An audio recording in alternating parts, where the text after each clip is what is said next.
Hi hello నమస్తే welcome to sauce TV. నేను మీ శివ. సాధారణంగా మనం అందరం ఏంటంటే మామూలుగా ఒక స్టార్ హీరోని చూసేదానికన్నా కూడాను మల్టీ స్టారర్స్ ఫిల్మ్ చూడడం అనేది మనం ఈ మధ్య కాలంలో బాగా అలవాటు చేసుకున్నటువంటి ఒక విషయం అనమాట. సో ఒకప్పుడు ఏంటంటే సింగిల్ స్టార్ ఉండేవాళ్ళు, వాళ్ళు చేసేటటువంటి యాక్షన్ మనకు బాగా నచ్చేది. ఇన్ కేస్ ఆ స్క్రీన్ మీద మరో హీరో అంటే మరో స్టార్ హీరో ఎవరైనా కనిపించారు, కాస్త గెస్ట్ అపీరెన్స్లో కనిపించినా సరే మనకి గూస్ బంప్స్ వస్తాయన్నమాట. దాని తర్వాత మనం కానీ చూసుకున్నట్లయితే ఈ మధ్య వరకు కూడా మనం కానీ చూసుకునే RRR దాకా కూడాను మల్టీ స్టారర్ ఫిల్మ్స్ అనేవి మనకి బాగా అలవాటు అయిపోయినటువంటి ఒక విషయం. సో ప్రెజెంట్ ఏంటంటే ఈ విధంగానే ఒక మల్టీ స్టారర్ అనే డిఫరెంట్ మల్టీ స్టారర్ ప్లాన్ అయితే చేసుకున్నారంట.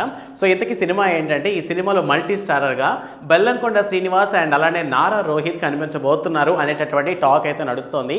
సో రీసెంట్గా మనం కానీ చూసుకున్నట్టయితే బెల్లంకొండ శ్రీనివాస్ కూడా ఒక మంచి పాన్ ఇండియన్ సినిమా తీయాలి అనేటటువంటి ఆలోచనలో ఉన్నారు.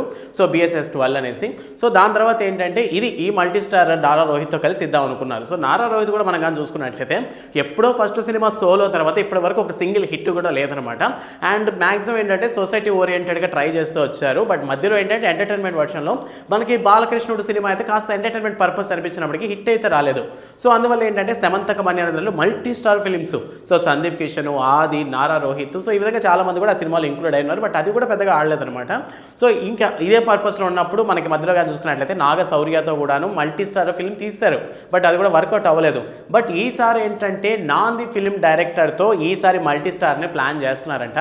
సో నాంది ఫిల్మ్ మీరు అందరూ చూసే ఉంటారు. సో నాంది ఫిల్మ్ కూడా ఎంతో కాలం తర్వాత అల్లరి నరేష్కి వచ్చినటువంటి ఒక సూపర్ హిట్ అనమాట. సో నాంది సినిమా తర్వాత అల్లరి నరేష్ ఒక ఫేమే కాస్త చేంజ్ అయితే అయ్యింది. సో ప్రెసెంట్ అల్లరి నరేష్ కూడా మళ్ళీ కామెడీ జోన్లోనో లేదా సీరియస్ జోన్లోనో సొసైటీ ఓరియంటెడ్ మూవీస్లో చేసుకుంటూ వస్తున్నారు. So present Naandhi movie director ఫేమ్లో నారా రోహిత్ అండ్ అలానే బెల్లంకొండ శ్రీనివాస్ కలిపి ఒక మల్టీ స్టార్ ఫిలిం చేయాలన్న ఆలోచనలో ఉన్నారంట. సో దీనికి సంబంధించి ఇంకా మరిన్ని విషయాలు అయితే తెలియాల్సింది. బట్ ప్రస్తుతానికైతే ఈ టాపిక్ ఎప్పుడైతే రైజ్ అయ్యిందో అప్పటి నుంచి చాలా మంది కూడా కొత్త కాంబో అవ్వబోతుంది అనేటటువంటి టాక్ అయితే వినిపిస్తోంది. సో మీ ఒపీనియన్లో ఈ మల్టీ స్టారర్ ఫిలిమ్స్లో మనగా చూసుకున్నట్లయితే పెద్ద పెద్ద స్టార్ హీరోస్ అంటే రామ్ చరణ్, ఎన్టీఆర్ ఇలా కాకుండా, లేదంటే చిరంజీవి, రామ్ చరణ్ ఇలా కాకుండా, సో మీకు నచ్చినటువంటి చిన్న హీరోస్లో మీకు నచ్చినటువంటి బెస్ట్ మల్టీ స్టారర్ ఫిలిం ఏంటి అండ్ అది ఎందుకు అనేటువంటి కారణం చెప్పండి.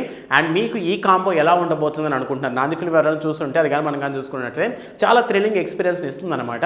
మరి ఇద్దరు హీరోల్ని ఏ విధంగా మేనేజ్ చేయబోతారు డైరెక్టర్ అనే విషయం మనకు తెలియాలంటే ఖచ్చితంగా కొద్ది రోజులు వెయిట్ చేసి చూడాల్సిందే. సో ఈ మల్టీ స్టారర్ ఫిలిం మీద మీ ఒపీనియన్ ఏంటన్న విషయాన్ని కామెంట్ సెక్షన్లో మెన్షన్ చేయండి. And don't forget to subscribe sauce TV. Thanks for watching.